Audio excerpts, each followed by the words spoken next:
Assalamualaikum dan salam sejahtera. Di sini saya ingin berkongsi apa itu pelaburan saham BSKL Syariah. Okay.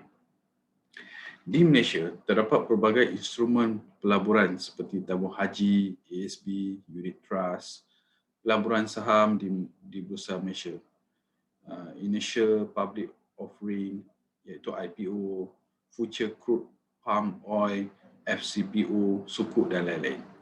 Selain daripada instrumen pelaburan ini mempunyai kebaikan dan kelemahan sendiri. Kita sebagai pelabur perlu ambil tahu akan setiap instrumen pelaburan ini supaya boleh pilih yang sesuai dengan diri kita.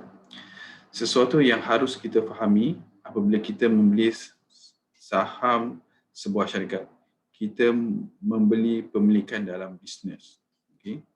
Selaku pemilik bisnes, kita akan hadir mesyuarat agung tahunan iaitu AGM untuk mengundi memilih pengarah syarikat dan layak memperoleh dividen. Melabur di Bursa Malaysia ini hukumnya halal atau haram? Hukum melabur saham ini harus sebab saham ini komoditi.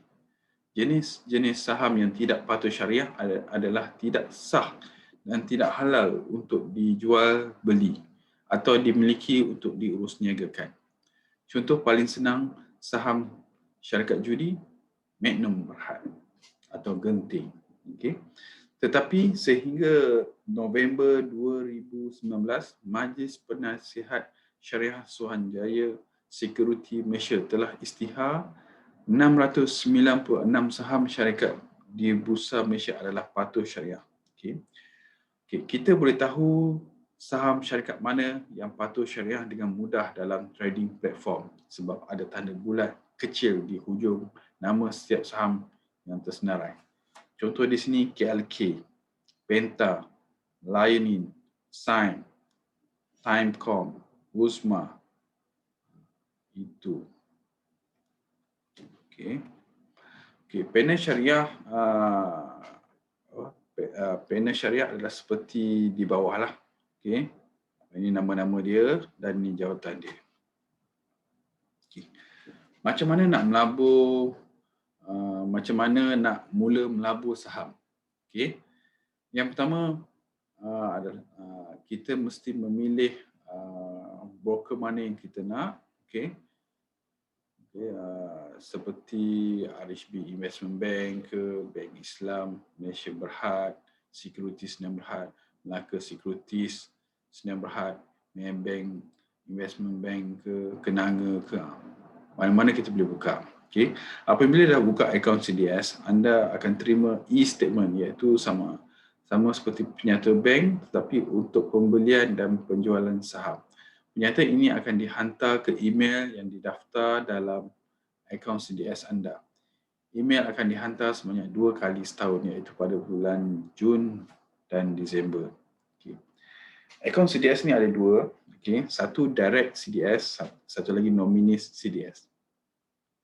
Direct CDS, akaun ini adalah berdaftar atas nama anda sendiri. Bermaksud nama anda sendiri yang berdaftar dalam daftar pemegang saham syarikat yang anda labur. Antara kelebihan akaun direct CDS adalah anda layak untuk hadir ke mesyuarat agung tahunan AGM yang diadakan setahun sekali. Dividen daripada saham tersebut akan dimasuk terus ke dalam akaun anda. Laporan tahunan kewangan syarikat akan dihantar terus ke alamat anda. Anda layak untuk memohon IPO. Okay. Kalau nominis CDS, akaun ini tidak didaftar atas nama anda. Sebaliknya, menjadikan syarikat broker sebagai wakil anda.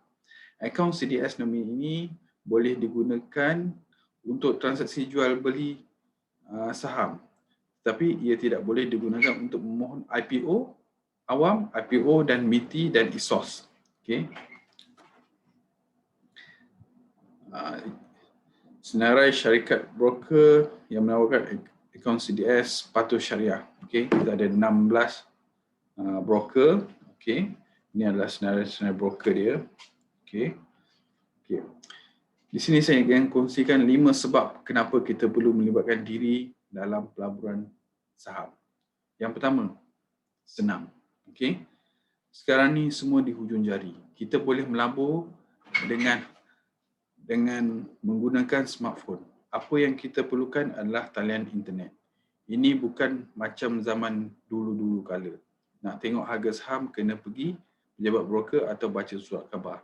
Sekarang ni semua broker ada menyediakan online trading platform di mana kita boleh memantau harga dan membuat jualan beli saham di mana-mana sahaja. Okey. Yang kedua, peluang bisnes. Okey. Antara fakta yang susah nak disangkal, kalau nak kaya memang kena berniaga. Saham juga adalah perniagaan. Kita boleh terlibat dalam perniagaan tanpa menyewa permis dan menyimpan stok. Tetapi masih perlu dapatkan modal, iaitu cash dan ilmu. Apa yang kita perlu buat adalah membuat kajian untuk membeli saham berpotensi. Buat permulaan kita boleh buat kajian kaunter yang mudah difahami seperti MyEG atau TNB. Yang penting sekali kita perlu ingat, saham adalah pemilikan dalam syarikat, bukan beli nombor. Tanpa modal yang besar, permis dan stok barang yang perlu disimpan, anda kini adalah pemilik bisnes. Kecairan. Cuba fikir bisnes apa lagi yang mudah dicairkan dengan hanya tekan button buy dan sell. Lebih menarik, kita boleh menjual sebahagian atau menjual ke semua unit saham yang kita miliki hanya dengan menggunakan smartphone. Jika kita seorang pelabur hartanah, kita memerlukan seseorang pembeli atau penyewa bagi mendapatkan keuntungan untuk mendapatkan pembeli atau penyewa. Mungkin akan memakan sedikit masa. Saham ini senang nak dibeli dan dijual, malah prosesnya mudah dan cepat. Cuma buat masa ini, dengannya proses nak buka akaun saham agak perlahan disebabkan permintaan tinggi. Yang keempat, pulangan lebih baik. Konsep high risk, high return cukup sinonim dengan pelaburan saham. Untung itu rezeki, rugi itu pasti. Jangkaan pulangan adalah lebih tinggi berbanding instrumen pelaburan lain. Ini memang sudah terbukti. Nak pulangan 10%, 30% ataupun 100% adalah tidak mustahil. Musim PKP menjadi saksi. Ada yang berjaya meraih ribuan peratus hasil dari saham-saham healthcare. Kebanyakan dari kita sudah tentu mempunyai KWSP atau tabung haji. Untuk makluman, KWSP dan tabung haji juga membuat pelaburan. Perbezaannya adalah mereka akan menyimpan sebahagiannya dan sebahagiannya akan diberi kepada pencarum atau pendeposit. Sebagai contoh, KWSP adalah shareholder dalam MyEG. Jika MyEG membuat keuntungan, KWSP juga akan mendapat pulangan dalam bentuk dividen dan capital gain, kenaikan harga saham. Okey. Yang kelima, 2 dalam 1. Dengan pelaburan saham, kita dapat menambah ilmu dan dalam masa yang sama dapat menambah pendapatan. Apa yang hebatnya dengan pelaburan saham ini adalah kita hanya bergantung pada diri kita sendiri. Walaupun di luar sana ramai yang bergantung dekat group buy call. Kita tidak perlukan ilmu marketing atau follow up. Apa yang perlu adalah ilmu fundamental, teknikal untuk membolehkan kita melabur ke dalam mana-mana saham yang berpotensi. Selain itu, secara tak langsung kita dapat belajar bagaimana membaca income statement dan balance sheet sesebuah syarikat. Anggap saja diri kita ini seolah-olah pengurus sebuah syarikat dengan objektif untuk menjana keuntungan. Jadi apa lagi, cepat-cepat buka akaun CDS dan trading untuk memulakan pelaburan saham. Biarkan duit bekerja untuk kita. Tapi ingat, sebagai seorang Muslim, laburlah dalam saham yang patuh syariah. Dah untung, jangan lupa berzakat saham. Zakat pun tak bayar, macam mana nak kaya? Ada perniagaan, ada untung, ada rugi. Semoga bermanfaat. Okey.